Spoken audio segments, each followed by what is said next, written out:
आज की इस वीडियो में मैं आपको सुनाऊंगी शनिदेव की व्रत कथा। हे शनिदेव, इस कथा को कहने सुनने और हुंकारा भरने वाले सभी भक्तों के कष्ट दूर करना, सभी भक्तों की रक्षा करना और उनकी सभी मनोकामनाएं भी पूर्ण करना।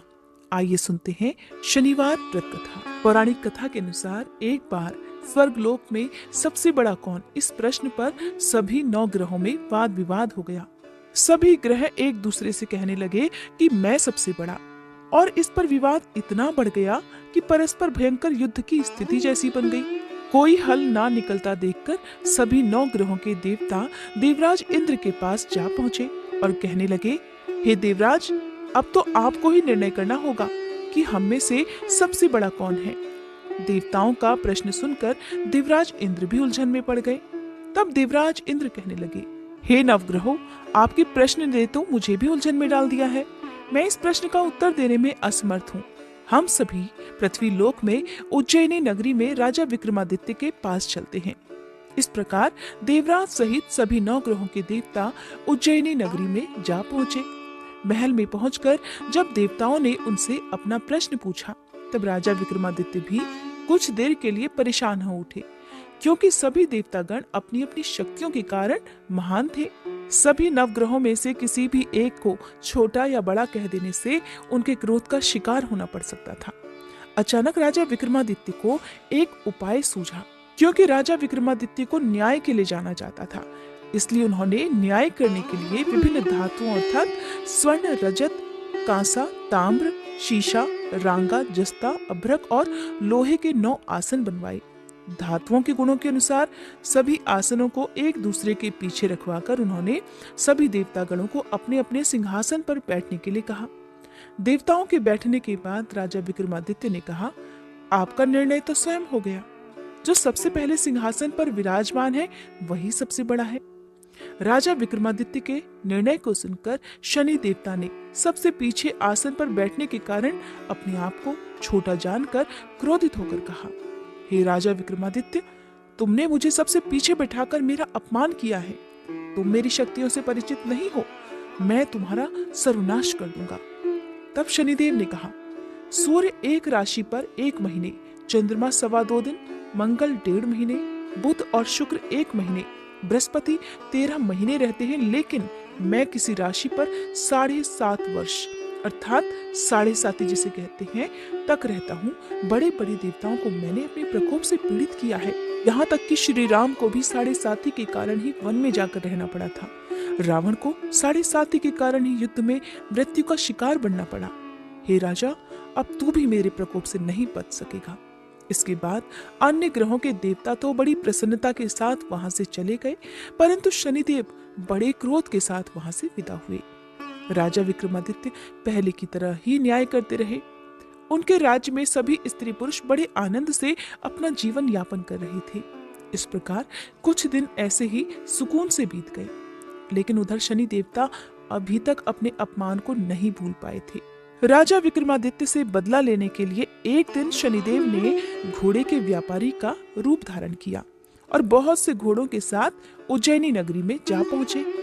राजा विक्रमादित्य ने अपने राज्य में किसी घोड़े के व्यापारी के आने का समाचार सुना, तो उन्होंने भी अपने अश्वपाल को कुछ घोड़े खरीदने के लिए भेज दिया, क्योंकि राजा को घोड़े पालने का भी शौक था।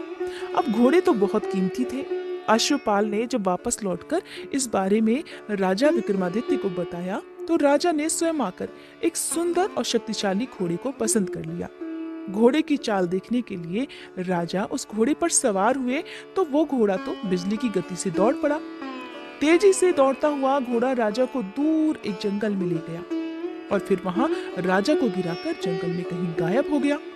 अब राजा अपने नगर को लौटने के लिए जंगल में ही भटकने लगा, लेकिन उन्हें लौटने का कोई रास्ता ही नहीं मिला। भटकते भटकते जंगल में इस प्रकार राजा को जोर से भूख प्यास लगने लगी। काफी दूर तक भटकने के बाद आखिरकार राजा को एक चरवाहा मिला।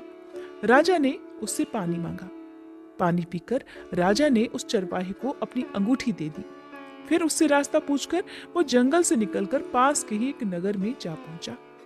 अब राजा विक्रमादित्य ने एक सेठ की दुकान पर बैठकर कुछ देर तक तो आराम किया। उस सेठ से राजा ने बातचीत की। राजा के बारे में पूछा तो राजा ने बताया कि मैं उज्जैनी नगरी से आया हूँ। राजा के कुछ देर दुकान पर बैठने से अब सेठ जी को बहुत बिक्री हुई। सेठ जी ने राजा को बड़ा भाग्यवान समझा कि इन्हीं के कारण आज मेरी दुकान में सबसे ज्यादा बिक्री हुई है। तो उन्होंने खुश होकर राजा को अपने घर पर भोजन के लिए आमंत्रित कर दिया और उन्हें अपने घर ले गए। सेठ के घर में सोने का एक हार खूंटी पर लटका हुआ था। राजा को उस कमरे में छोड़कर सेठ कुछ देर के लिए बाहर चला गया। तभी एक आश्चर्यजनक घटना घटी। राजा विक्रमादित्य के देखते ही देखते सोने के उस हार को खूंटी ने निगल लिया। वापस लौटकर सेठ ने देखा कि हार तो वहां पर था नहीं। हार को गायब देखा तो चोरी का संदेह राजा पर ही किया, क्योंकि उस कमरे में केवल राजा ही अकेला बैठा था। तब सेठ ने अपने नौकरों से कहा कि इस परदेसी को रस्सियों से बांधकर नगर के राजा के पास ले चलो। इस तरह से राजा को रस्सियों से बांधकर नगर के राजा के पास ले जाया गया। राजा ने जब राजा विक्रमादित्य से हार के बारे में पूछा तो उन्होंने बताया कि उनके देखते ही देखते खूंटी ने तो हार को निगल लिया था। इस पर राजा ने क्रोधित होकर चोरी करने के अपराध में राजा विक्रमादित्य के हाथ पांव काटने का आदेश दे डाला। किसी ने भी राजा की बात का विश्वास नहीं किया। इस तरह से राजा विक्रमादित्य के हाथ पांव काटकर उन्हें नगर की सड़क पर छोड़ दिया गया। कुछ दिनों के बाद एक तेली उन्हें उठाकर अपने घर ले गया और उन्हें अपने कोलू पर बैठा दिया। अब राजा आवाज देकर बैलों को हाँकता रहता और इस तरह तेली का बैल चलता रहा। अब राजा को भोजन भी मिलता रहा। शनि के प्रकोप की 7.5 पूरी होने पर वर्षा ऋतु प्रारंभ हुई। अब एक दिन राजा विक्रमादित्य एक रात को मेघ मल्हार गा रहे थे कि तभी नगर के राजा की लड़की राजकुमारी मोहिनी रथ पर सवार होकर उस तेली के घर के पास से गुजरी। जब उसने मेघ मल्हार सुना तो उसे बड़ा अच्छा लगा। दासी को भेजकर गाने वाले को बुला लाने के लिए कहा।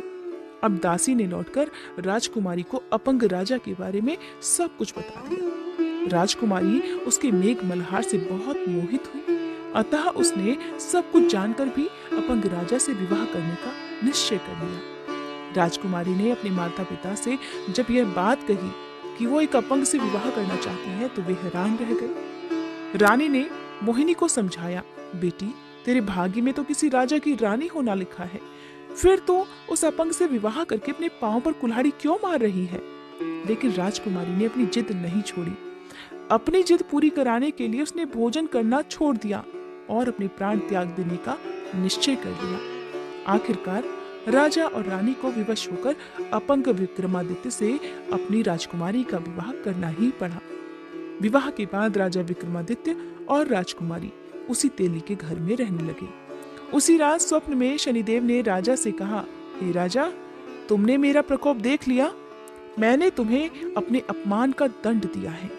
इस प्रकार राजा ने शनिदेव से क्षमा करने को कहा और प्रार्थना करते हुए कहने लगे, हे शनिदेव, आपने जितना दुख मुझे दिया है किसी और को कभी मत देना। तब शनिदेव ने कुछ सोचकर कहा, हे राजा, मैं तुम्हारी प्रार्थना स्वीकार करता हूँ।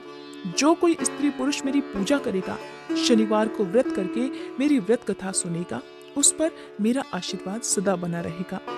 इस प्रकार प्रातः काल जब राजा विक्रमादित्य की नींद खुली तो उसने अपने हाथ पांव सही सलामत देखे। ये देखकर राजा को बड़ी खुशी हुई। उसने मन ही मन शनिदेव को प्रणाम किया। राजकुमारी भी राजा के हाथ पांव सही सलामत देखकर आश्चर्य में डूब गई। तब राजा विक्रमादित्य ने अपना असली परिचय देते हुए शनिदेव के प्रकोप की सारी कहानी रानी को कह सुनाई। सेठ को जब इस बात का पता चला तो वो दौड़ा दौड़ा तेली के घर पहुंच गया। राजा के चरणों में गिरकर क्षमा मांगने लगा। राजा ने उसे क्षमा कर दिया क्योंकि ये सब तो शनिदेव के प्रकोप के कारण हुआ था। सेठ राजा को अपने घर ले गया और उन्हें भोजन कराया। भोजन कराते समय वहां एक आश्चर्यजनक घटना घटी। सबके देखते देखते उस खूंटी ने हार उगल दिया। ये देखकर सेठ बड़ा प्रसन्न हुआ और सेठ ने अपनी बेटी का विवाह भी राजा के साथ कर दिया। बहुत सारे स्वर्ण आभूषण और धन आदि देकर राजा को अपनी बेटी के साथ विदा कर दिया। अब राजा विक्रमादित्य राजकुमारी मोहिनी और सेठ की बेटी के साथ उज्जैनी नगरी में पहुंचे तो नगर वासियों ने बड़ी खुशी से उनका स्वागत किया। अगले दिन राजा विक्रमादित्य ने पूरे राज्य में घोषणा करा दी कि शनिदेव सभी देवों में सर्वश्रेष्ठ हैं, इसलिए हर स्त्री और पुरुष शनिवार को उनका व्रत करें और व्रत कथा अवश्य सुने। राजा विक्रमादित्य की घोषणा से शनिदेव बड़े प्रसन्न हुए। शनिवार का व्रत करने और व्रत कथा सुनने के कारण सभी लोगों की मनोकामनाएं शनिदेव की कृपा से पूरी होने लगी। सभी लोग बड़े आनंद पूर्वक रहने लगे। बोली शनि देवता की जय।